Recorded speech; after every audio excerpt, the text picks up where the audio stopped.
On the morning of the 25th of April 1644, the Chongzhen Emperor of the Ming dynasty walked from his palace to a small hill behind the Forbidden City, removed his shoes and hanged himself from a tree.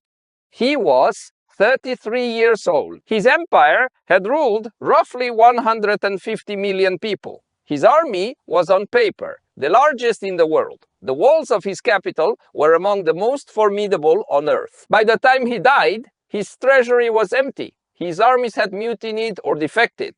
The peasant rebel who would soon enter his capital was 3 hours away, and the foreign army that would replace his dynasty was waiting 6 weeks east of the Great Wall. Within 6 months, China would be ruled by a frontier tribe whose entire population numbered fewer than 1 million people. The Manchu conquest of China is one of those events that gets reduced in textbooks to a few lines about the founding of the Qing dynasty.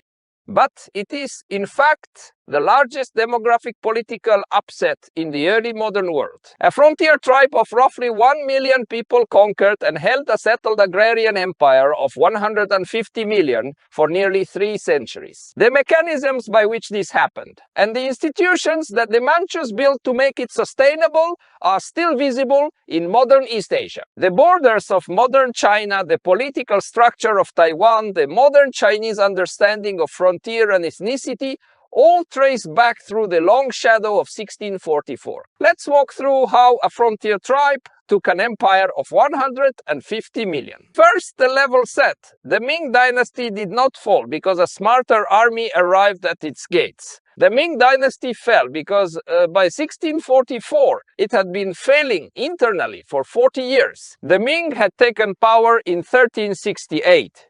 When their founder, Zhu Yuanzhang, drove the Mongol Yuan dynasty out of China and established a Han Chinese government with its capital eventually moving to Beijing. For its first 2 centuries, the dynasty was militarily competent, demographically expanding, and culturally productive. Then, 4 overlapping crises stacked on top of each other in the late 16th and early 17th centuries. Crisis 1, the Little Ice Age. Between roughly 1550 and 1700, the climate of the northern hemisphere cooled. Growing seasons shortened, frosts came earlier in autumn, and later in spring grain yields in northern China dropped. By the 1632, the agricultural heartland of Shanxi and Henan provinces was experiencing repeated harvest failures. Famine spread along the Yellow River, and waves of desperate, dispossessed peasants began moving across the landscape in search of food. Crisis 2, the silver problem.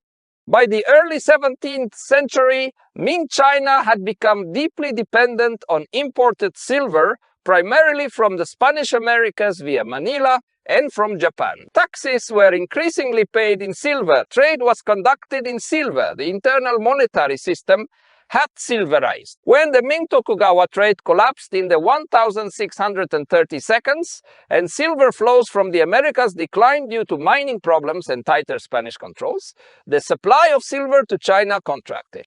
Silver became more expensive in terms of grain and copper coin. Tax payments, denominated in silver, became disproportionately heavier on rural taxpayers. The result was that as harvest failed, taxes effectively rose. The peasantry was being squeezed from 2 directions at once. Crisis 3, the bureaucratic faction wars.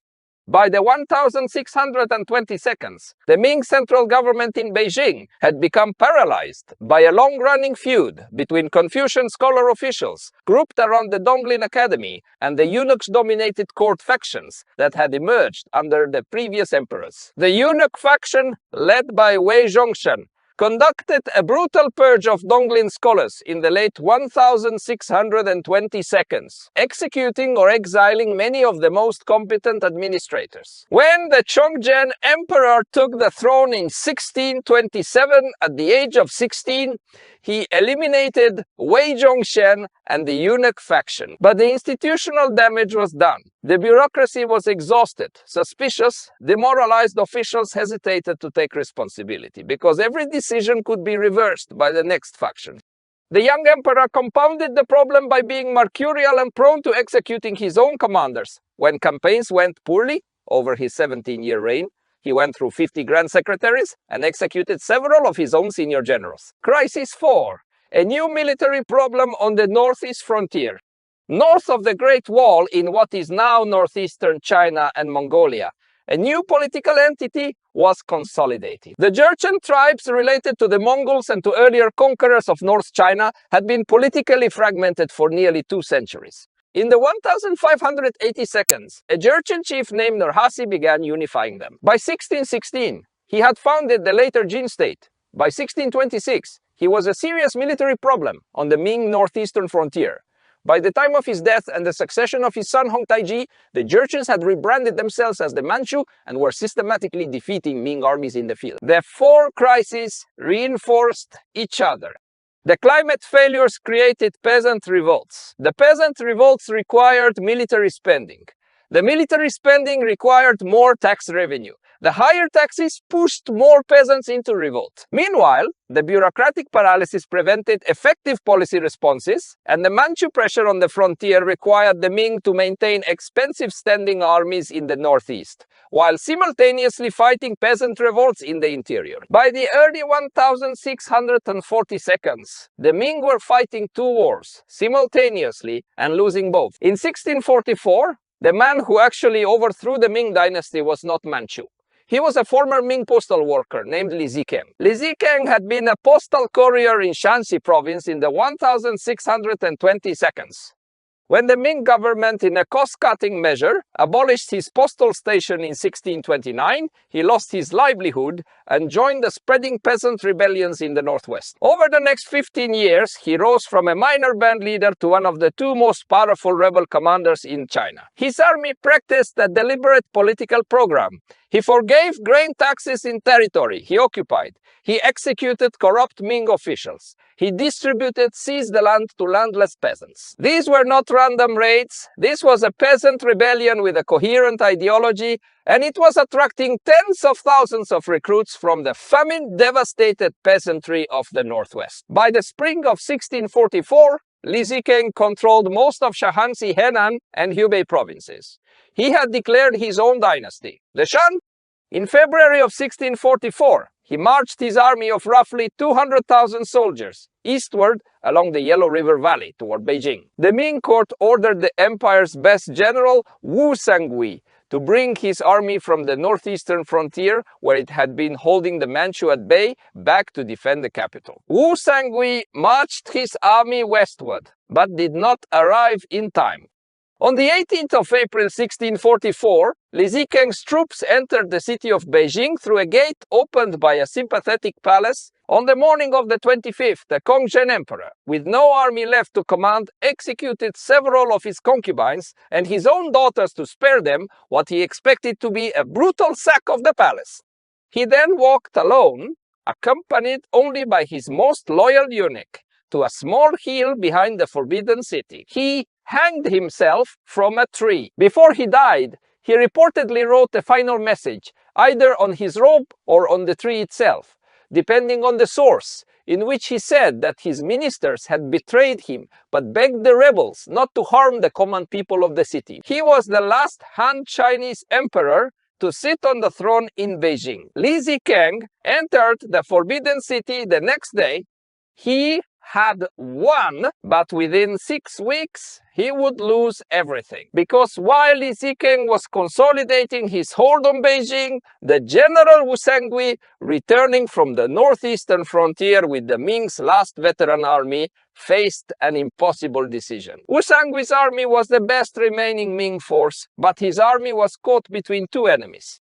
To his west was Li Zikeng's rebel government, now in Beijing. To his east, beyond the Great Wall at the Shanhai Pass, were the Manchu armies under their regent, Prince Dorgon. Wu Sangui could not defeat both. He had to choose one as his enemy and the other, perhaps, as his ally. His family was in Beijing. Reports reached him that Li Zikeng's troops had tortured his father to extort money. There was a story, possibly apocryphal, but widely believed, that Li Zikeng had seized Wu Sangui's favorite concubine.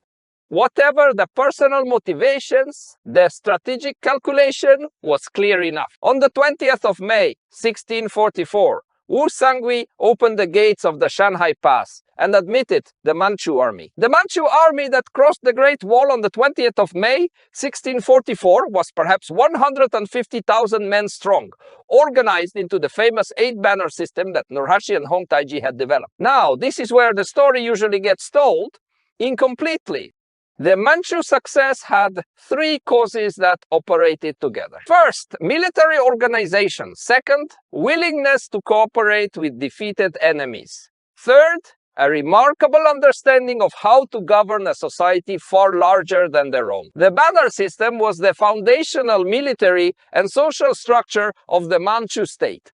Nurhaci had organized all Manchu households, not just soldiers, into 8 color-coded units. Each banner had its own military force, its own civil administration, its own population. When the Manchu state expanded, it absorbed the Mongol allies into Mongol banners and Han Chinese defectors into Han banners, all parallel structures under the same overarching command. By 1644, there were Manchu banners, Mongol banners, and Han Chinese banners. The Han banner soldiers were Chinese, but they were politically Manchu, organized into the Manchu state, paid by the Manchu treasury, owing loyalty to the Manchu emperor. When the Manchu army entered China in 1644, perhaps a third of its soldiers were ethnic Han Chinese who had defected over the previous 20 years. This was a Manchu army with a Manchu high command, but it was not in any simple ethnic sense a foreign army. The second cause was the Manchu willingness to cooperate with defeated enemies and to integrate them into the new administrative order. When Wu Sangui surrendered, he was not executed. He was given a princely title and command of a large territory in southwestern China. When Ming officials surrendered, the more competent ones were kept in office under Manchu supervision. The Confucian examination system was retained, the local administrative units were retained, the legal code was retained with selected amendments. This is the central paradox of the conquest.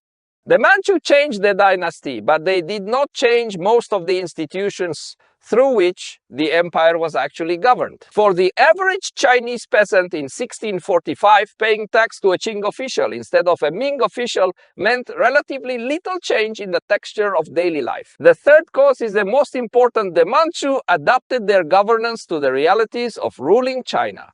Their emperors took Chinese imperial titles. They moved the capital to Beijing and occupied the Forbidden City.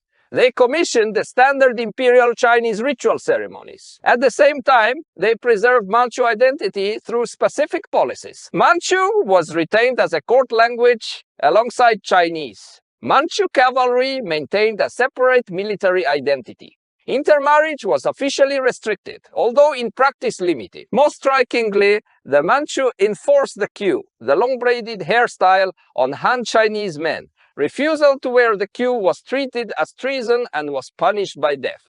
The queue order, called the Tonsure Decree, was issued in 1645 and resulted in massacres in cities that resisted, including the notorious slaughter at Yangzhou. The message was twofold. The Manchu would govern through Chinese institutions, but they would mark Chinese subjects visibly as belonging to a conquered population. Now, what happened to Li Zikeng? When the combined Manchu and Wu Sangui army drove toward Beijing in the early summer of 1644, Li Zikeng's troops were caught off guard.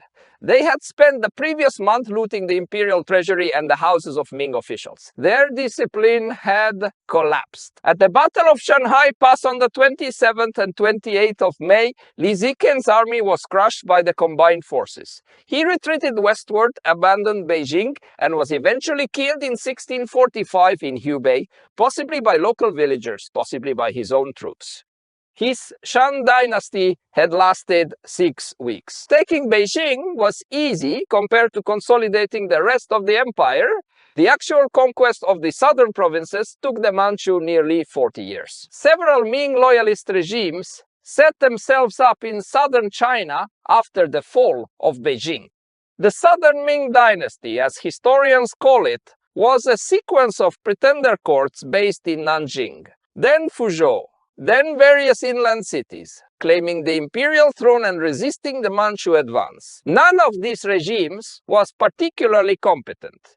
but each one rallied substantial local resistance. The conquest of the lower Yangtze Valley in 1645 produced some of the most violent episodes of the war. At Yangzhou, where the Manchu commander Prince Dodo conducted a 10-day massacre, contemporary estimates of the dead range from tens of thousands to hundreds of thousands. The siege of Jiangyin, where the local population refused the Q order, ended with virtually the entire city being killed.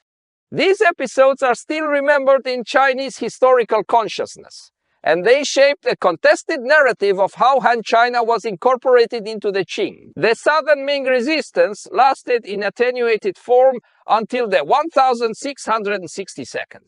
One particularly remarkable figure deserves a moment. Zhang Chenggong, also known in Western sources as Koxinga, was a Ming loyalist commander who held out on the Fujian coast and on Taiwan. His father, Zhang Xilong, had been a powerful pirate merchant who controlled much of the maritime trade of the South China Sea.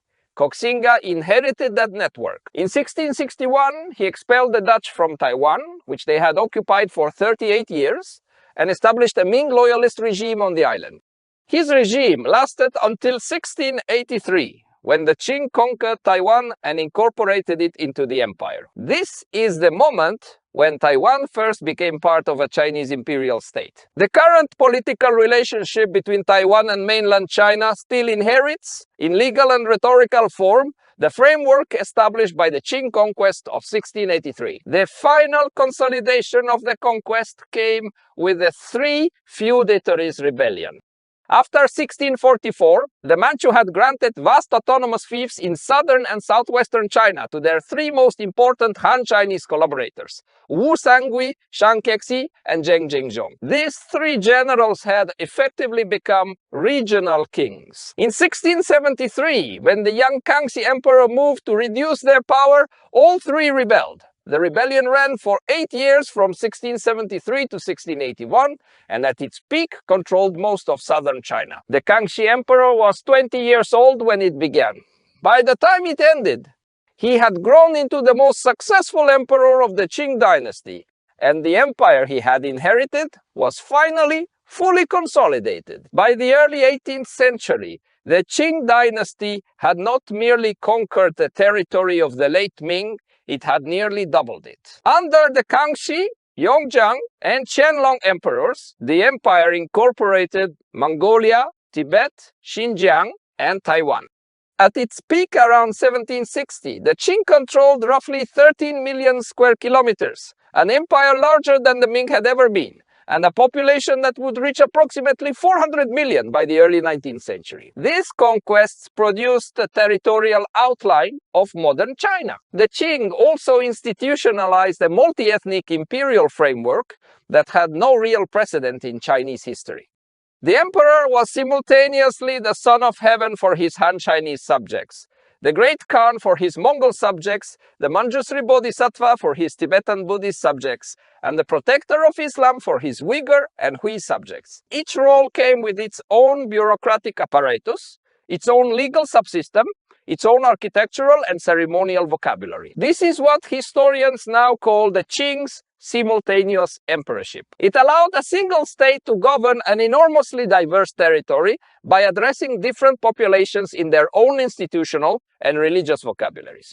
The model worked with various stresses for nearly 2.5 centuries. The Qing also reshaped the Chinese economy. Their conquest of Taiwan and pacification of the southern coast reopened the maritime trade routes. Silver flowed in again, this time more from European traders than from the Spanish Americas directly. New crops imported from the Americas, including maize, sweet potatoes, and peanuts, expanded the cultivable land base, especially in hill country that traditional rice and wheat cultivation could not use. Population grew from roughly 150 million in 1700 to roughly 400 million by 1800. This demographic expansion is the foundation of the demographic weight of modern China, and it was made possible by a combination of Qing political stability, agricultural innovation, and the integration of the empire's frontier provinces into their core economy. But the Qing built something else that would be more consequential than they intended. By the late 18th century, they had created a centralized state with relatively low fiscal capacity, dependent on stable agricultural surpluses, integrated into a global silver economy they did not control, and governed by a thin imperial elite over a vast population. When the climate stresses returned in the 19th century, when European industrial powers arrived with new military technologies, and when the silver flows reversed in the opium trade, the institutional weight of the Qing system began to fracture. By the time of the Taiping Rebellion in the 1852nd and 1862nd, which killed perhaps 20 to 30 million people, the same structural pattern that had brought down the Ming was visible again. Climate stress, fiscal weakness, factional paralysis, frontier pressure. What does the Manchu conquest teach? First, large empires usually fall to internal weakness first, then to external opportunism. The Ming were not defeated by the Manchu. The Ming were defeated by famine, factional paralysis, peasant revolt, and fiscal collapse. The Manchu were positioned to take advantage of a collapse that was already happening. In almost every major imperial transition in world history, the same pattern holds. The conquering army did not break the empire. It walked through the gap that the empire had broken in itself. Second, conquering an empire is easier than ruling one. Taking Beijing in 1644 was a 6-week campaign. Consolidating control over the rest of China took nearly 40 years and produced episodes of mass violence that still shape Chinese historical memory today. When a smaller population conquers a larger one, the institutional task that follows is enormous, and most attempts fail within a few generations. The Manchu success at building a durable trans-ethnic imperial framework is the rare exception, not the rule. Third, the institutions you build during the conquest become the constraints you operate under for centuries. The Qing inherited the Ming bureaucracy and largely kept it.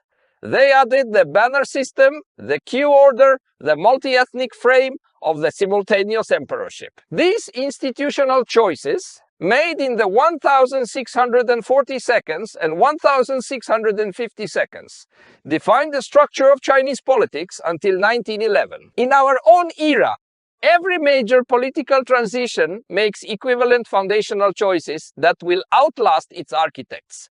The hard part is identifying which ones in the moment. On the morning of the 25th of April 1644, a 33-year-old emperor hanged himself behind his palace. A peasant rebel sat on his throne for 6 weeks. A frontier tribe rode in from the northeast and stayed for 267 years. Out of that long stay came the territorial outline of modern China, the institutional framework of Chinese multi-ethnic governance. The political status of Taiwan, the demographic foundations of one of the largest populations on earth, and the long ideological legacy of a Han Chinese empire ruled by a non-Han elite. The Qing collapsed in 1911. The empire they built did not. The borders of the modern People's Republic of China track, with relatively few exceptions, the borders of the Qing at their peak, the administrative integration of Mongolia, of Tibet, of Xinjiang, of Manchuria, of Taiwan. These are all Qing inheritances, debated in different forms by different actors today, but founded on the institutional structure built in the century after 1644. When you look at the modern map of East Asia, you are still looking in significant part at the shape that a frontier tribe of 1 million people gave to a settled empire of 150 million, when they walked through a gate that the empire had failed to defend. If you want more episodes that connect the long causal arcs from a single moment of imperial transition to the geography of the present, subscribe. There is a lot of history to explain